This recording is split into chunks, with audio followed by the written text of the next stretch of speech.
Film की शुरुआत एक 18 साल की लड़की कायरो से होती है।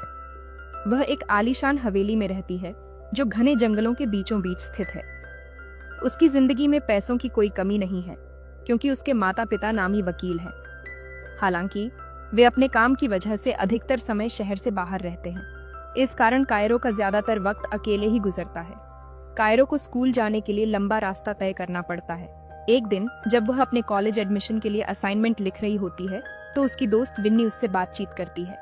कायरो उसे बताती है कि उसे लगता है उसने अभी तक अपनी जिंदगी में कुछ खास हासिल नहीं किया है और न ही उसके पास ऐसा कोई अनुभव है जिसे वह अपनी लिखावट में इस्तेमाल कर सके। इस पर विन्नी उसे सुझाव देती है कि उसे किसी अनोखे अनुभव से गुजरना चाहिए।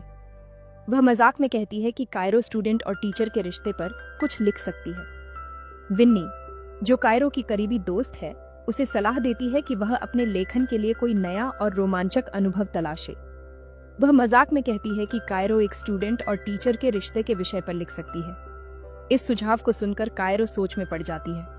विन्नी के विचारों से प्रभावित होकर वह अपने स्कूल के क्रिएटिव राइटिंग क्लास को ज्वाइन करने का फैसला करती है, जो मिस्टर मिलर द्वारा पढ़ाई जाती है। मिस्टर मिलर स्कूल के एक अनुभवी और शांत स्वभाव के शिक्षक हैं। वे एक प्रसिद्ध लेखक भी हैं, जो अपने गहन लेखन और सादगीपूर्ण व्यवहार के लिए जाने जाते हैं।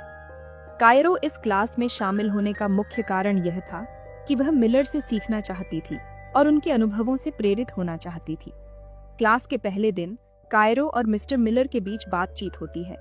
कायरो उन्हें बताती है कि उसने इस कोर्स के लिए कई किताबें पढ़ी हैं, जिनमें से कुछ किताबें खुद मिलर की लिखी हुई थीं। यह जानकर मिलर कायरो की रुचि और ज्ञान से प्रभावित होते हैं। बातचीत के दौरान मिलर यह जानकर चकित होते हैं कि कायरो का घर एक पहाड़ी इलाके में है जिसे लेवल हिल के नाम से जाना जाता है। यह एक ऐसी जगह थी जिसे कई लोग डरावनी कहानियों से जोड़ते थे। मिलर कहते हैं, मुझे लगता था कि उस घर में सिर्फ भूत रहते होंगे। क्लास के बाद कायरो की सबसे अच्छी दोस्त विन्नी वहां आती है और इन दोनों को ब्रेकफास्ट के लिए बुलाती है। जब कायरो और विन्नी ब्रेकफास्ट पर जाते हैं, तब मिलर कायरो के डेस्क पर रखी किताबों को देखते हैं। उन किताबों में से एक उनकी खुद की लिखी हुई किताब भी होती है। यह देखकर मिलर को बेहद खुशी होती है और वे कायरो की लेखन के प्रति गंभीरता से प्रभावित होते हैं। दूसरी ओर मिलर की निजी जिंदगी भी दिखती है। जब वे अपने घर लौटते हैं तो अपनी पत्नी के साथ समय बिताते हैं। मिस्टर मिलर की निजी जिंदगी काफी उलझी हुई है। उनकी पत्नी को शराब की लत है और वे मिस्टर मिलर के काम से नाखुश रहती हैं। मिस्टर मिलर का ज्यादातर समय किताबों में डूबा रहता है, जो उनकी पत्नी को बिल्कुल पसंद नहीं है। इसी वजह से उनकी शादीशुदा जिंदगी में खटास आ चुकी है। शायद यही कारण है कि मिस्टर मिलर का झुकाव अपने छात्रों की तरफ अधिक हो गया है। एक दिन क्रिएटिव राइटिंग क्लास के बाद मिस्टर मिलर कायरो को रोकते हैं। वे उससे एक कहानी पर चर्चा करना चाहते हैं। बातचीत के दौरान वे कहानी का एक हिस्सा कायरो को बताते हैं। कायरो और मिस्टर मिलर की बातचीत अब और भी गहरी होती जा रही थी। उनकी चर्चा इतनी दिलचस्प हो चुकी थी कि ऐसा लग रहा था जैसे दोनों अपने विचारों के जरिए एक दूसरे के बहुत करीब आ रहे हों। उनकी बातें मानो किसी निजी पल का हिस्सा लग रही थीं। इसी दौरान अचानक विनय वहां आ जाती है और कायरो को अपने साथ घर ले जाती है। कुछ समय बाद कायरो एक कविता पाठ के कार्यक्रम के लिए टाउन जाती है। उसे उम्मीद थी कि मिस्टर मिलर भी वहां आएंगे। कुछ देर बाद मिस्टर मिलर सचमुच वहां पहुंचते हैं। दोनों पास पास बैठकर कविताएं सुनते हैं। एक कविता सुनते हुए कायरो काफी भावुक हो जाती है। कार्यक्रम के बाद ये दोनों बाहर निकलते हैं और कविता पर चर्चा करते हैं। इस दौरान वे सिगरेट शेयर करते हैं और उनकी नजदीकियां बढ़ने लगती हैं। फिर मिलर अपने पुराने दोस्त फिल्मोर से मिलते हैं, जो स्कूल में कोच और टीचर है। दोनों पुराने दोस्तों के बीच कुछ हल्की फुल्की बातचीत होती है। तभी कायरो वहां आती है। फिल्मोर कायरो के किताबों के चयन पर मजाक उड़ाता है, लेकिन कायरो इसे नजरअंदाज करती है। इसके बाद फिल्मोर वहां से चला जाता है और कायरो मिस्टर मिलर के करीब आकर बैठ जाती है। दोनों फिर से सिगरेट शेयर करते हैं और उनकी बातचीत और गहरी हो जाती है। जब मिलर अपनी क्लास के लिए निकल रहे होते हैं, तभी उनकी पत्नी का मैसेज आता है कि वह कहीं बाहर जा रही है। क्लास में कायरो मिलर को अपने पसंदीदा लेखक के बारे में बताती है और कहती है कि वह उसी शैली में अपनी कहानी लिखने की कोशिश कर रही है। मिलर अपनी जल्दी की वजह से उसकी बात पर सहमति जताते हुए वहां से निकल जाते हैं। उधर विनय क्लास में मिलर की टेबल पर चढ़कर कायरो को चिढ़ाने लगती है। तभी फिल्मोर मिलर से मिलने आता है और वहां विनय उसके साथ भी मस्ती मजाक करने लगती है। वह फिल्मोर का फोन लेकर अपने कपड़ों में छुपा देती है। इसी दौरान कायरो अपना फोन ढूंढने की कोशिश करती है, लेकिन उसे नहीं मिलता। दूसरी ओर मिस्टर मिलर को दिखाया जाता है, जो अपनी पत्नी के साथ बाहर जाने का प्लान बनाते हैं, लेकिन उनकी पत्नी अचानक काम में व्यस्त हो जाती है और यह प्लान रद्द हो जाता है। मिस्टर मिलर अपने घर में बैठे हुए थे, तभी उनके पास कायरो का फोन आता है। ये पता चलता है कि कायरो ने जानबूझकर अपना फोन मिलर के पास छोड़ दिया था, ताकि वह इसे वापस लेने के बहाने उसे अपने घर बुला सके। इधर मिलर और उसकी पत्नी का बाहर जाने का प्लान पहले ही रद्द हो चुका था, इसीलिए मिलर कायरो का फोन लौटाने के लिए उसके घर जाने का फैसला करता है। जब मिलर कायरो के घर पहुंचता है तो मौसम अचानक बदल जाता है और तेज बारिश होने लगती है। कायरो पतले कपड़ों में बाहर आती है। दोनों एक दूसरे को देखते हैं और अचानक उनके बीच एक भावनात्मक पल आता है।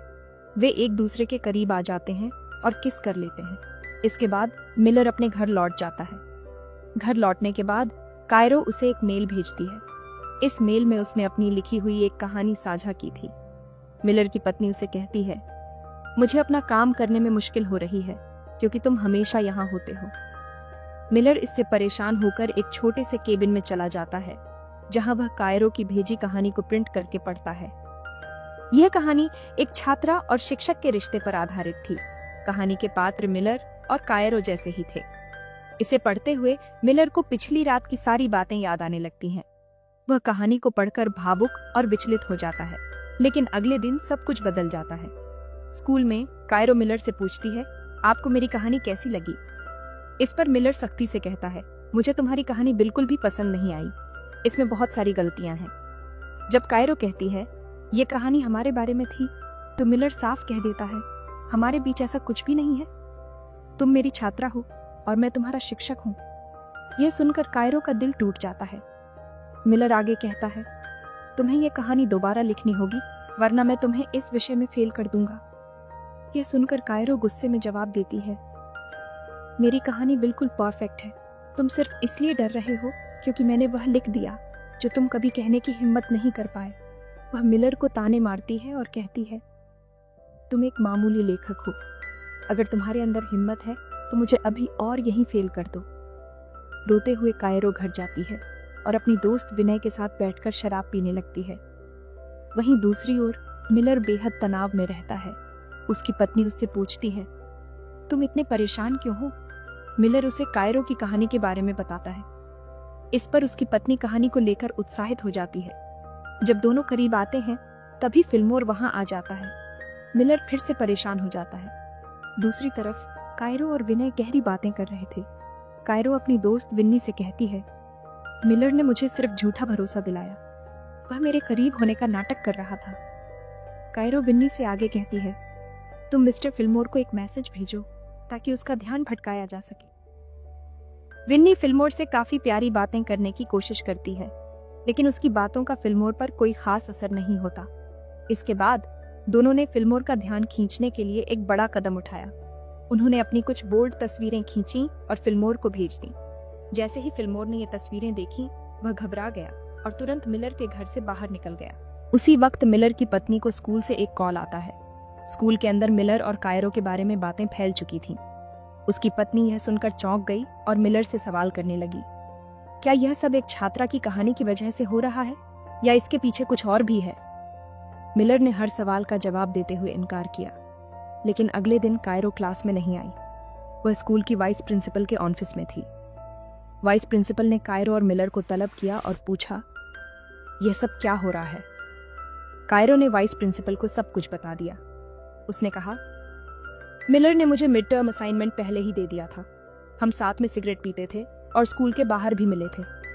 जब मिलर से जवाब देने की बारी आई तो वह हिचकिचाने लगा। उसकी चुप्पी देखकर वाइस प्रिंसिपल ने सारा माजरा समझ लिया और मिलर को तुरंत सस्पेंड कर दिया। स्कूल के बाहर फिल्मोर ने मिलर से कहा, तुम्हें अपनी मर्यादा में रहकर काम करना चाहिए था, लेकिन तुमने उसे तोड़ दिया और इसी वजह से आज यह सब हो रहा है। जब मिलर घर पहुंचा तो उसने अपनी पत्नी को बताया कि उसे स्कूल से निकाल दिया गया है। उसकी पत्नी ने यह सुनते ही मिलर से पूछा, क्या तुम्हारे और कायरो के बीच कुछ था? मिलर ने फिर से इनकार किया, लेकिन उसकी पत्नी को यकीन नहीं हुआ। उसने दोबारा सवाल किया, क्या तुम्हारे दिल में उस लड़की के लिए कोई भावना थी?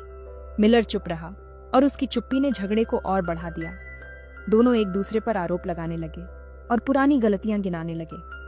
झगड़ा इतना बढ़ गया कि मिलर की पत्नी ने तय कर लिया कि वह उसे तलाक देगी। दूसरी तरफ विन्नी कायरो से मिलने जाती है। वह कहती है, तुम्हारे कारण मिलर की नौकरी चली गई। क्या तुम्हें इसका जरा भी अफसोस नहीं है? लेकिन कायरो को कोई फर्क नहीं पड़ता। उसने जवाब दिया, मिलर ने मुझे कम आंका था, अब उसे समझ आएगा कि मैं कौन हूं। यहीं पर कहानी खत्म होती है। असल में जब मिलर ने कायरो की कहानी को नकारा था, तभी कायरो ने तय कर लिया था कि वह उससे बदला लेगी, और उसने अपने बदले के लिए किसी भी हद तक जाने का फैसला कर लिया था।